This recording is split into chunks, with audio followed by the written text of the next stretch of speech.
Stella? Doug, after two innocent teenagers were killed this month, caught in the crossfire of what police say was gang violence, they will start working with neighborhoods to put the gang intervention program in place. The Marine and Army airborne flag stands proudly outside of this home, but family members say the biggest blessing for them is to have both boys home safely. When Richardson police arrived here, they found 50-year-old Gerald Reed dead inside his home. His two daughters had also been shot, and they were taken to Parkland Hospital. And TXU Electric will have extra staff on hand in case of power outages. And I'm going to tell you something, Ginger, if you're going to be out and about tonight, make sure you bundle up because it is cold out here. Reporting live in Dallas, Stella Payne, CBS 11 News. This is CBS 11 News. Good morning, everyone. I'm Stella Payne. It's Saturday, December the 1st. Thanks for joining us on CBS 11 News Saturday morning. And it is cloudy outside. Looks like we're going to have some rain and not a good hair day. No, not really. Oh, patchy rain, though. Not everybody's going to see a little bit of rain, but it might be a good day to take your umbrella. Thanks, Beth. Terrell Owens, you pay close to $200 for his signature. Stella Payne, CBS 11 News. Stella? Doug, after two innocent teenagers were killed this month, caught in the crossfire of what police say was gang violence, they will start working with neighborhoods to put the gang intervention program in place. In the Woodhaven area, there are plenty of apartments and lots of children living in the area, and there is very few activities for them. It's really not nothing to do, and sometimes we stay in the house all day.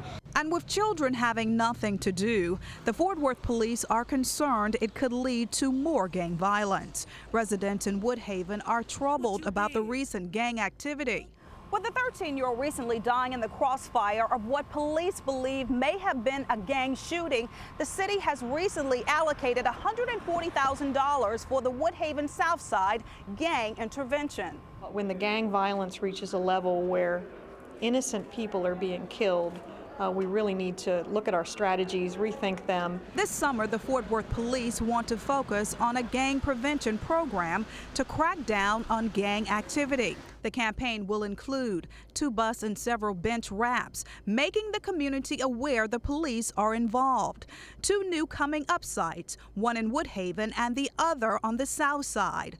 Zero tolerance by police. They will hire more officers in the gang unit. Nuisance abatement targeting locations that have a history of violence and drug activity. And setting up meetings with the local community and religious leaders. With 2 teenagers being killed this month in what police say was gang violence, residents say something must be done. You know, we're all a community, so we have to work together.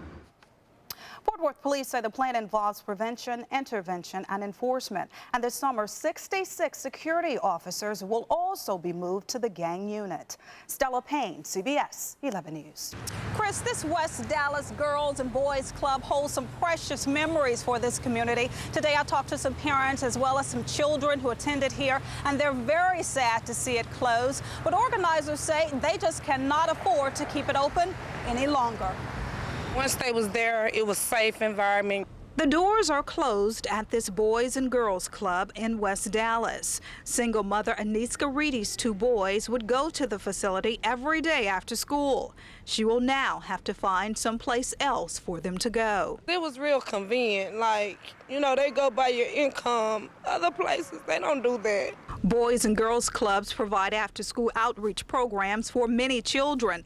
This West Dallas club will now close after 41 years. A sad day for many parents. When it's closed down, it's, you know, more kids is on the streets, you know, drug infested, you know, stuff like that. And I don't want my kids to grow up with that. The Girls and Boys Club has been a fixture in this West Dallas community for years. So many families sent their children there. Now they'll have to find other ways to keep them safe. This facility was known for its strong presence in the community. Many say lives were changed because of the positive impact that it had on so many young lives. Spud Webb used to come to the Boys and Girls Club all the time and help coach boys basketball. I feel bad because, you know, it was a center that I grew up in, you know, had a lot of fun in, and now it's closed. And I got to see my little brothers grow up and go to that center, so it's awful.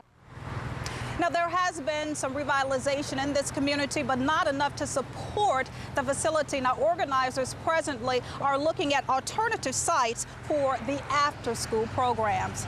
In West Dallas, Stella Payne, CBS 11 News.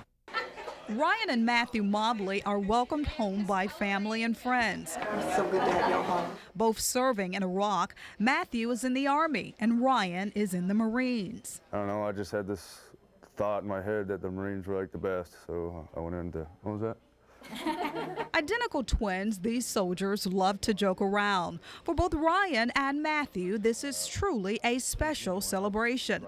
They were stationed a little over 50 miles from each other in Iraq, but haven't seen each other in over a year. He was just east of Tartar, and I was south of Tartar, so we were real close. I could see on the map. Both twins were wounded in Iraq. A first injury was by an IED. I was gunning in the truck and blew up underneath my vehicle, and I lost shrapnel. Closer? Both agree being in Iraq has been extremely difficult for their parents. We know not to tell them everything because that'll just worry him to death. We just tell them the little bits like, you know, got to change a tire today, or. Their parents, Dina and Mike Mobley, say they worry about their twins, but they can't help but be moved by the sacrifices their sons have made. I'm so proud of them because just, you know, the honor of serving our country, and for them to take the freedom that we have here serious enough to understand that freedom isn't free. A price is paid. The Marine and Army airborne flag stands proudly outside of this home, but family members say the biggest blessing for them is to have both boys home safely. In Dallas, Stella Payne, CBS 11 News. Ginger, a very sad day here at the Plano Police Department. 31-year-old Dale Hardy began his career here in 1998. He was a highly respected officer, and today his colleagues say they have lost a dear friend. We've lost one of our family members. The traffic accident happened here at the intersection of Independence and Russell Creek Drive. Motorcycle officer Dale Hardy was going northbound on Independence when he collided with this gray car. Officer Hardy was on his police motorcycle conducting traffic enforcement when the crash occurred. Officer Hardy was a 9-year veteran of the Plano Police Department, assigned to the traffic unit. He had been a motorcycle officer for 5 years. We're a very close group here. We all, you know, it's very tough when you lose, you know, one of your colleagues, because we're a small enough department that our colleagues are not just our co-workers, they're our friends. So, you know, we've lost a very dear friend. Plano investigators spent several hours reconstructing the scene of the accident, and it is ongoing. Plano police say this is the second line of duty death. The last one was in the 1920s. Officer Hardy leaves behind a wife and 2 twin 3-year-old daughters. Reporting live in Plano, Stella Payne, CBS 11 News. This is CBS 11 News. A deadly stabbing overnight in Dallas, what police say happened right before it, and what happened right after a minor traffic accident that sent a man to the hospital fighting for his life. And where in North Texas you need to watch where you talk on your cell phone. Good morning, everyone. I'm Stella Payne. It's Saturday, December the 1st. Thanks for joining us on CBS 11 News Saturday morning. And it is cloudy outside. Looks like we're going to have some rain and not a good hair day. No, not really. Oh, patchy rain, though. Not everybody's going to see a little bit of rain, but it might be a good day to take your umbrella. Thanks, Beth. New this morning, Dallas police have a man in custody who they say stabbed a woman to death. Investigators tell us Tomito Carvalho and the woman got into a fight at the Mainstay Apartments in the 3200 block of Norwalk around 1 o'clock this morning. They say the man picked up a butcher knife and repeatedly stabbed the woman. Detectives are talking to witnesses. A man is rushed to the hospital after he was shot at a gas station parking lot on Sun Valley Drive. Fort Worth police tell us the victim victim was involved in a minor traffic accident. When the two parties were talking about the accident, they got into an argument. That's when police say someone shot the man in the stomach. He was taken to the hospital in critical condition. The suspect is still on the run. Police say a woman is at Methodist Hospital this morning because a man shot her in the eye. It happened just after 1 o'clock at a gas station in the 8400 block of South Lancaster Road.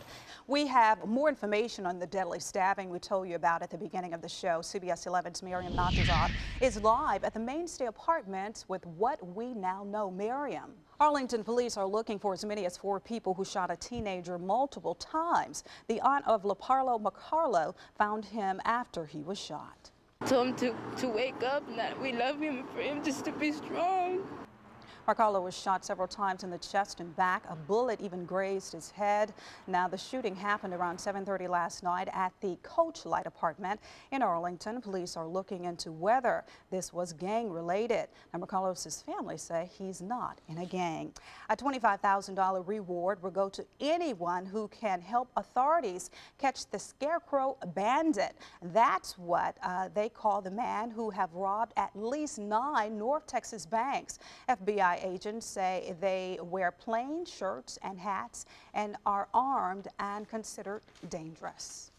Within the last week, the FBI unveiled a new website, bandittracker.com. It shows surveillance photos from robberies. Agents hope it will help them arrest the Scarecrow Bandit and other robbers. Starting today, using cell phones is now off limits in some parts of Highland Park. The Highland Park Town Council passed an ordinance banning drivers from using handheld cell phones in school zones during school hours. The use of hands-free cellular devices is still allowed. Fines will run as much as $75 for violators.